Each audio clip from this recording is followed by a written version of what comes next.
کبھی کبھار اللہ تم سے تمہاری سب سے پیاری چیز لے لیتا ہے، کیونکہ وہ جانتا ہے کہ اس چیز کا دور ہو جانا تمہیں اللہ سے قریب کر دے گا، اور ایسا اللہ انہی کے لیے کرتا ہے جو اس کے پیارے ہوتے ہیں۔ جب تم کچھ نہ کر سکو، تمہارے بس میں کچھ نہ رہے، تب تم اللہ سے دعا کرنا، کیونکہ دعائیں سب کچھ کر سکتی ہے، اور جسے تم دعا کر رہے ہو وہ سب کچھ بدل سکتا ہے۔ ان چیزوں کے لیے تمہیں اللہ پر پکا یقین ہونا چاہیے جو تمہاری پہنچ اور تمہارے کنٹرول سے باہر ہیں۔ ایسا ہوتا ہے کہ انسان کسی کو بہت شدت سے مانگتا ہے، بہت رو رو کر مانگتا ہے، وظیفے پڑھتا ہے، استخارے کرتا ہے، منتیں مانگتا ہے اور درد کی خاک چھانتا ہے، روتا ہے، گڑ گڑاتا ہے، مگر وہ نہیں ملتا۔ پھر ایک وقت آتا ہے جب سب آنسو خشک ہو جاتے ہیں، وظیفے بھول جاتے ہیں، ایک سجدے میں پڑا رہنے کو جی کرتا ہے، اس در پر سکون ملتا ہے، اور پھر اچانک سے وہ بھی مل جاتا ہے جس کے لیے وظیفے پڑھتے تھے، ہر ایک سے لڑتے تھے، مگر پھر احساس ہوتا ہے کہ اب وہ محسوس ہی نہیں ہوتا کہ جو کبھی پہلے ہوتا تھا۔ اب وہ اضطراب نہیں رہا، جسے کوئی طوفان سا کہیں اندر تھم سا جاتا ہے۔ چھوڑنا آسان نہیں ہوتا، چاہے کوئی عادت ہو، کوئی گناہ ہو یا پھر کوئی انسان۔ اب گرتے ہیں، ٹوٹتے ہیں، سنبھلتے ہیں، پھر ٹوٹتے ہیں، اور یہ وقت ایسا وقت ہوتا ہے کہ نہ تو آپ چیخ سکتے ہیں اور نہ ہی کسی کے گلے لگ کے آنسو بہا سکتے ہیں۔ ماضی آپ کے سامنے ایک ریل کی طرح بھاگتا ہے، اور ہر اسٹیشن پر مختلف لوگ۔ ایک وقت آتا ہے آپ جن لوگوں کو اپنے ساتھ سمجھتے ہیں وہ تو ساتھ ہوتے ہی نہیں ہیں۔ کسی ویرانے میں کڑی دھوپ میں آپ آسرا اور بنا سائباں کے رہ جاتے ہیں۔ اس وقت آپ کے ساتھ وہ پاک ذات ہوتی ہے جو آپ کو تھام لیتی ہے، سنبھال لیتی ہے۔ انسان رہ سکتا ہے محبت کے بغیر، لوگوں کے بغیر، رشتوں کے بغیر، ہر شے کے بغیر، مگر انسان اللہ کے بغیر نہیں رہ سکتا۔ یہ تو نصیب کے کھیل ہیں، کون کس کے نکاح میں ہوگا۔ محبت تو ہو جاتی ہے، یہ فطری عمل ہے۔ ہم سب کسی نہ کسی کے ساتھ محبت کے رشتے میں منسلک ہوتے ہیں، پر اس کا یہ مطلب نہیں کہ نصیب بھی اس کے ساتھ ہی ہو۔ نصیب کے کھیل کبھی الٹے بھی ہو جایا کرتے ہیں۔ جس کو جس سے محبت ہوتی ہے وہ کسی اور کے نصیب میں منسلک ہو جاتا ہے۔ دعا ہے کہ جس کا دل جہاں لگا ہے اللہ تعالیٰ اسے اس کے نصیب میں لکھ دے۔ آمین۔ یہی ہے نا اللہ تعالیٰ کا وعدہ، آپ جو قربان کریں گے اس کو 700 گنا سے زیادہ بنا کے آپ کو دے دیا جائے گا۔ آپ ایک حرام چیز چھوڑیں گے تو اللہ تعالیٰ آپ کو اس سے بہتر لذت اور خوشی حلال چیزوں سے دینا شروع کر دے گا۔ تھوڑا سا انتظار کرنا ہوتا ہے۔ بس کبھی میں بھی سوچا کرتی تھی کہ اللہ دعائیں نہیں سنتا۔ میں بہت ضد کیا کرتی تھی، میں کہا کرتی تھی اس نے مجھے یہ چیز نہیں دی تو میں کیوں کروں اب دعا، میں کیوں پڑھوں نماز، مگر وہ چٹکی میں حالات اور خیالات سب بدل سکتا ہے۔ اب کوئی چیز نہیں ملتی تو کہتی ہوں دعا میں اور نماز میں کمی رہ گئی ہوگی، ورنہ وہ دینے میں کمی کرے، ایسا تو ہو ہی نہیں سکتا۔ خوشیاں چھوٹی چھوٹی چیزوں میں ہوتی ہے، محسوس کرو تو رب نظر آنے لگتا ہے۔ جب اس نے سب چھین لیا تو میں کہا کرتی تھی میں ہی کیوں، اور مجھے لگتا تھا کہ وہ اس بات کا جواب مجھے زندگی بھر نہیں دے گا، اور میں یوں ہی ساری زندگی اس سوال کے پیچھے بھاگتے بھاگتے تھک جاؤں گی۔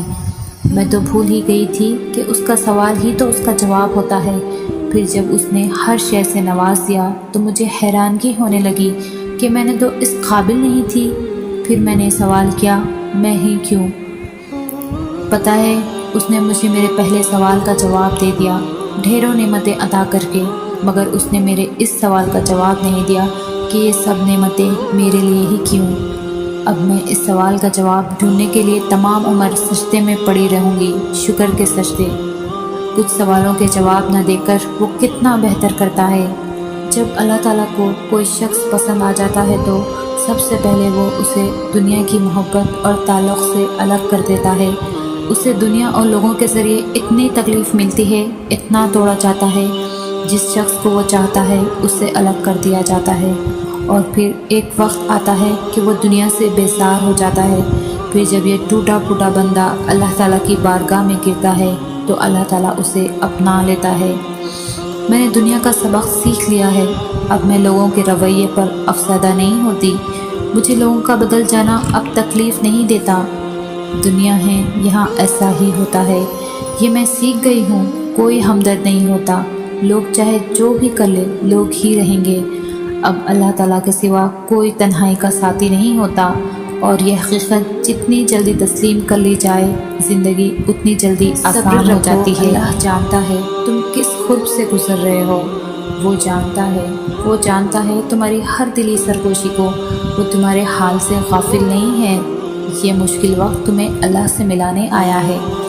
بتاؤ، جب تم اکیلے رہ گئے تھے، سب نے ساتھ چھوڑ دیا تھا، اس وقت کس نے ساتھ دیا؟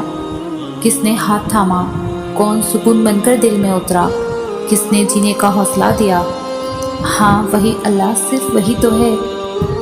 اپنی دعاؤں پر کامل یقین رکھنا سیکھیے، یقین کے بغیر دعا ادھوری ہے۔ آپ جس رب کی بارگاہ میں اپنی مشکلات کا حل مانگ رہے ہیں، وہ اس دنیا کا ہی نہیں، پوری کائنات کا مالک ہے۔ وہ کن اور فیکن کا مالک ہے، اس کے بس میں ہر چیز کو کر دینا ہے۔ ہر کام کا ایک مقررہ وقت ہوتا ہے، یہ دنیا اصول پر چل رہی ہے۔ آپ کی دعا کا جواب نہیں آیا اب تک، تو اس کا مطلب یہ نہیں کہ دعا نہیں سنی۔ آپ کے دعا کرنے سے پہلے ہی وہ رب آپ کی دعا سے واقف ہے، بس ابھی آپ جو مانگ رہے ہیں وہ آپ کے لیے فی الحال ٹھیک نہیں ہے، شاید اس سے بہتر آپ کو ملنا ہو۔ وہ آپ کی مدد بھی کرے گا اور خواہشات کو بھی پورا کرے گا، مگر تب جب وہ آپ کے حق میں بہتر ہوں گی۔ اس کی عطا پر کبھی شک نہ رکھیں ذرا بھی، کیونکہ اگر آپ اس کی مدد مانگ رہے ہیں تو یقین کریں اس کی مدد آپ کو ضرور نصیب ہوگی۔ تمہاری زبان ایک ہی دعا بار بار دہرانے سے نہیں تھک رہی، یہ قبولیت کی نشانی نہیں تو اور کیا ہے؟ دل کو ایک امید ہے کہ ہاں اللہ ضرور سنے گا، یہ قبولیت کی نشانی نہیں تو اور کیا ہے؟ تو جب بھی دل بھر آئے، جب کوئی پریشانی ہو، کسی سے کچھ مت کہو، چپکے سے اپنے پریشانیوں کو اٹھا کر اللہ کی بارگاہ میں حاضر ہو جاؤ، اور چھوٹے بچوں کی طرح رو رو کر اللہ کو اپنے دکھڑے سناؤ، اور پھر سجدے میں سر کو رکھ کر اللہ سے باتیں کرو۔ اللہ، میں بہت پریشان ہوں، ختم کر دو نا پریشانی۔